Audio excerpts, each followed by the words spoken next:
3, 2, 1. Hello, this is Pangoria Fallstar, your friendly neighborhood table daddy, and with me, as always, is... Pumpkin, playing Fiddlesticks and the Children of the Lost Star gaming group. Formerly played Kali before she was retired for reasons. Yes. The reasons being that she felt the grip of her own mortality.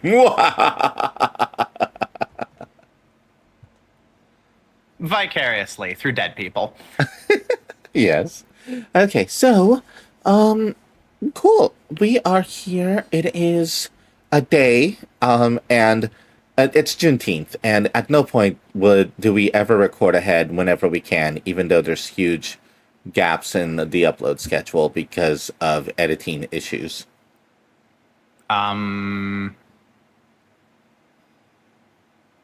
Bat scans, I think. Okay, so, yeah, we've been talking about, like, a few different things lately, and I had kind of like I've been doing, like, a lot of content creation writing, a lot of writing, for different things, because I've been kind of, like, trying to free up my mental capacity by running a pre-made adventure in our group. Yep. Yeah. And it it definitely it had issues, I feel. It didn't what was the description? It didn't did it feel like kind of like empty or just not as deep or not as something? I don't remember what it was he said, but it definitely... Yeah, I'm trying to remember my exact words too, which is just really difficult. Well, just go for the feeling of what you were trying to say. No, it wasn't a one-shot. It was a pre-written adventure. Yes. And because it was a pre-written adventure, like, with this specific Dungeon Master, there were pros and cons. It wasn't nearly as well written. It was a pre-written adventure, official content, wasn't as well written as the stuff this guy pulls out of nowhere on a regular basis. Straight out of my dead cunt. Crazy. Straight out of my cunt.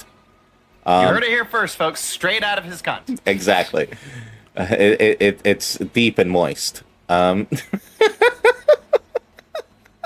Is that why I'm always getting covered in fluids? Yes, it is part of the themes that I'm trying to put in the game.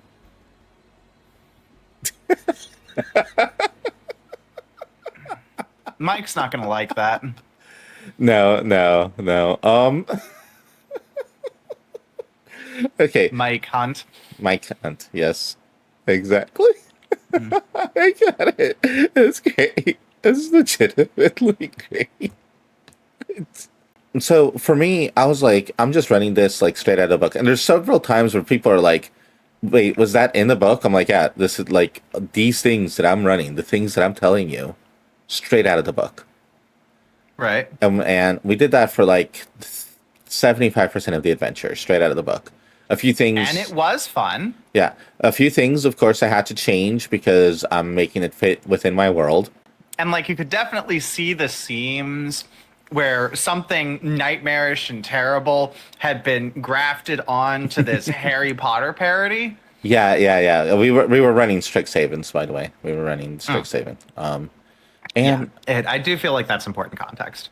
Situation with how they have it set up, where because they're going for like this like yearly thing, they very much have the bare bones of a year and not even well done because there's no like consistent holiday, for example, that they could say, hey, here's a kind of holiday that they would be doing that kind of works like this. You know, this would be a consistent thing through all the years as an event. Each event in the adventure hooks only ever happened once per year. It didn't hint at you being able to go like, hey, this is happening during this part of the school year for a future year, so let's have something happening with you there.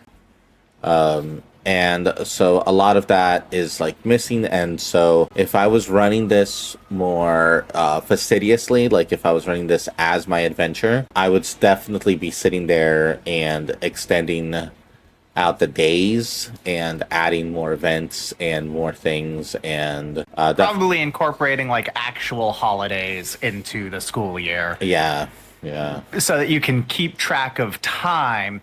Because like the experience that we had was basically, oh, look at that. It's been 6 months. yeah. Like literally within a session, like 6 months of time has passed.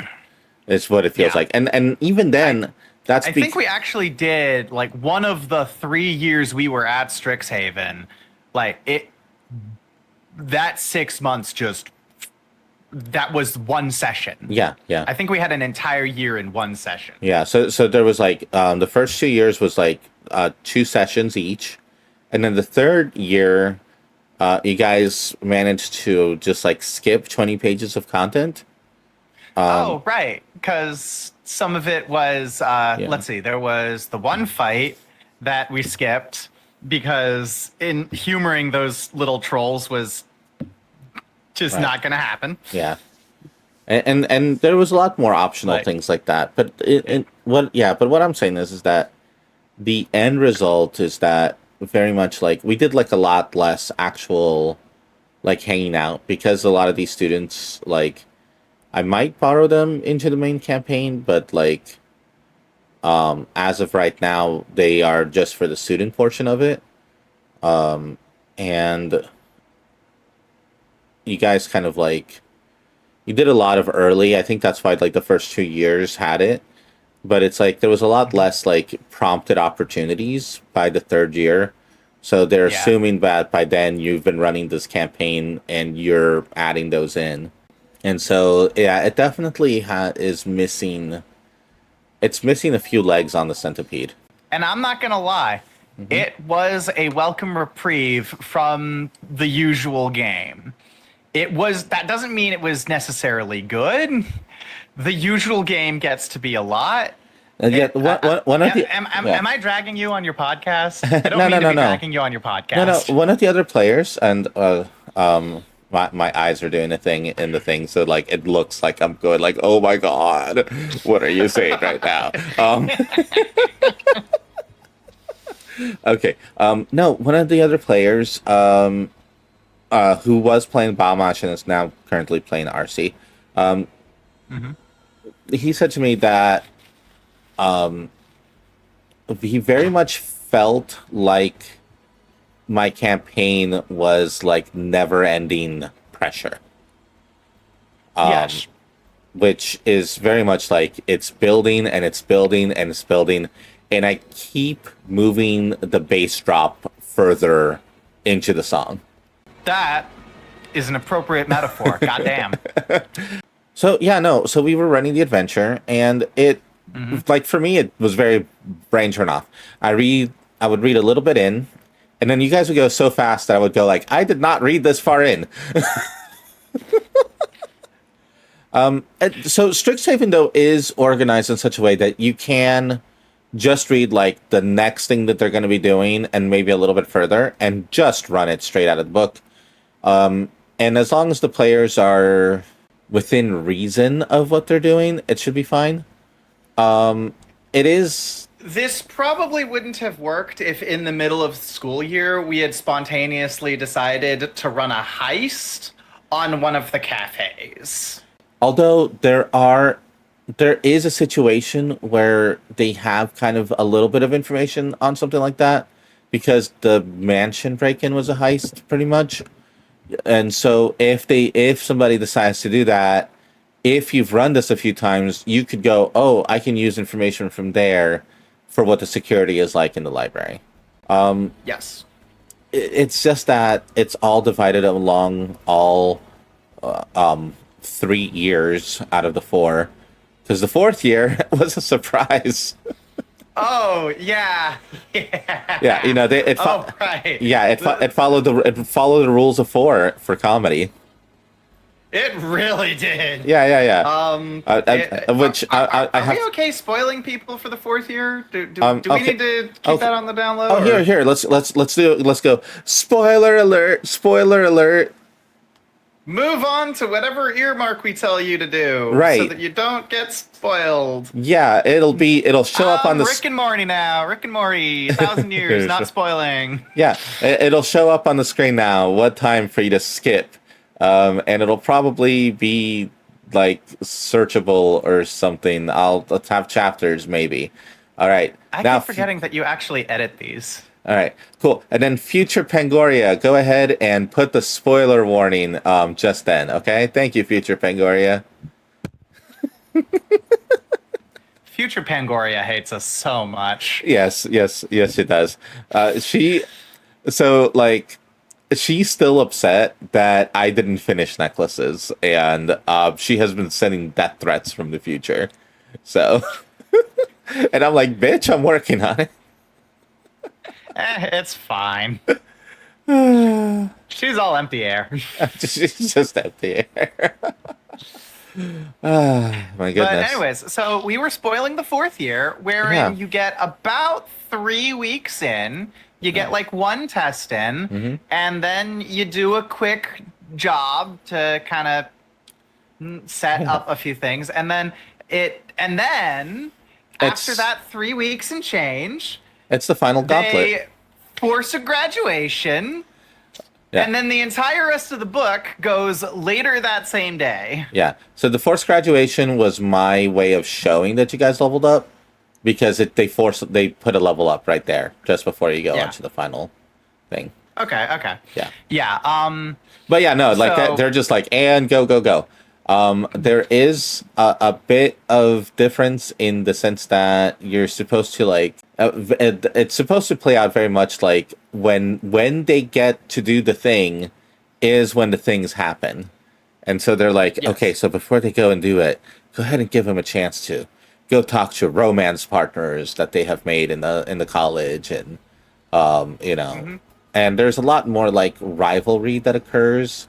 But because of how it was designed, you have to do a lot of prep work to run the lovers and the rivals and things like that. And we did not feed any of that anyways. Yeah. So it was just like, you guys are problem solvers, right? You're people who save countless lives when it needs to happen. So it turns out there's a guy. Yeah. We can't find him. But if we don't find him, everybody dies. Yeah. I'm thinking. I'm thinking of doing like a Portal in the Sky event, like a Portal in the Sky starts sucking people's souls up and stuff. What do you think? Or is that 2014? You are like bearing in mind that it's because you don't have the ability to like. You have to paint us the word picture. So I think because you have to paint us the word picture, you'd be able to get away with it in a way that no movie since 2014 has ever been able to get away with it without someone going, God damn it, not another fucking portal in the goddamn sky. Okay. But they did it in the Dungeons and Dragons movie. And did the Dungeons and Dragons movie get away with it? Yes, actually they did. Right, because they also did another portal in the sky. They did a funny portal in the sky so that they could do the classic stupid evil portal in the sky. All right, future Pangoria, make sure you cut that out. And that. Thank you, future Pangoria. So yeah, where were we? Portals in the sky. Okay. Yeah, so find the thing. Yeah. In the original book, the place you have to go to and then the place you have to come back from is 20 miles away. yeah, but Presumably, you have access to resources that would let you ride there. So, Fallstar, tell them about the Badlands. so we've been creating our world. So we've been like placing things. One of the things we placed was some Badlands, which was actually where the first adventure took place. For information on how to do that yourself, see our map making videos. Yeah, that's right. We have 2 episodes in that. And thank you. Shilling is Perfect. done. Yes, wonderful. Well done. Good shilling. Good shilling. Good shilling. Yeah. And Very penny farthing. yes. I'd buy that for $1. The Badlands. Right. So part of our original creation, we created some Badlands, and we went there, and there was a labyrinth open there, releasing surges, and now they're in school, and Yep. part of the book it actually says that they have to go to the Badlands, and I'm like, well, there's no Badlands where they're at. They're in a very picturesque, green, mountainy, foresty area, and I said, but I do have Badlands, and it is like 6 days that way as the crow flies. Yeah, so it worked out. I mean, you guys are at a high enough level that this sort of thing makes sense to be happening. After you find out where they are, you can go, you come back, you rush back to the school.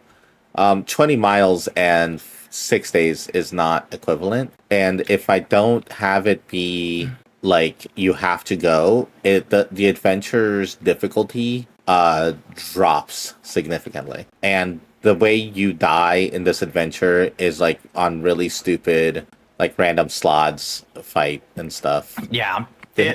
There's arbitrary difficulty spikes, and like that's the only difficulty in the normal adventure. Yeah.